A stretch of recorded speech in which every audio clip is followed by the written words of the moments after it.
Neuvaine à Jeanne d'Arc du 22 au 30 mai. Fête de Sainte Jeanne d'Arc. Introduction. Jeanne d'Arc est née en 1412 à Domrémy, village du duché de Bar, dont une partie relevait du royaume de France pour le temporel et de l'évêché de Toul pour le spirituel. Elle est morte sur le bûcher le 30 mai 1431 à Rouen, capitale du duché de Normandie, alors possession du royaume d'Angleterre.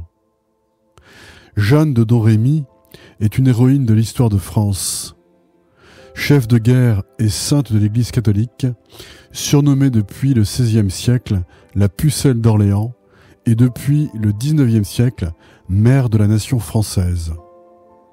Au début du XVe siècle, cette jeune fille de 17 ans, d'origine paysanne, affirme avoir reçu de la part des Saint-Michel, Marguerite d'Antioche et Catherine la mission de délivrer la France de l'occupation anglaise.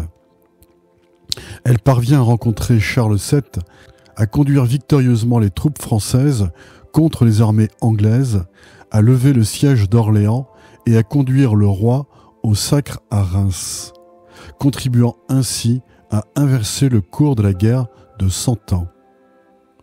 Capturée par les Bourguignons à Compiègne en 1430, elle est vendue aux Anglais par Jean de Luxembourg, comte de Ligny, pour la somme de 10 000 livres.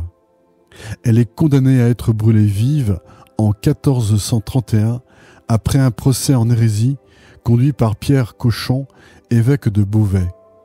Entaché de nombreuses irrégularités, ce procès voit sa révision ordonnée par le pape Calixte III en 1455. Un second procès est instruit qui conclut en 1456 à l'innocence de Jeanne d'Arc et la réhabilite entièrement grâce à ces deux procès dont les minutes ont été conservées. Elle est l'une des personnalités les mieux connues du Moyen-Âge.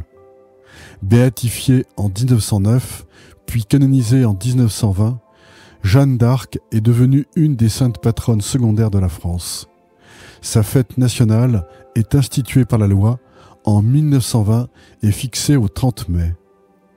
Cette neuvaine va nous faire revivre l'épopée de celle qui est devenue la seconde patronne de la France avec sainte Thérèse de Lisieux. C'est par les humbles et les petits que le Seigneur gagne les victoires et libère la France.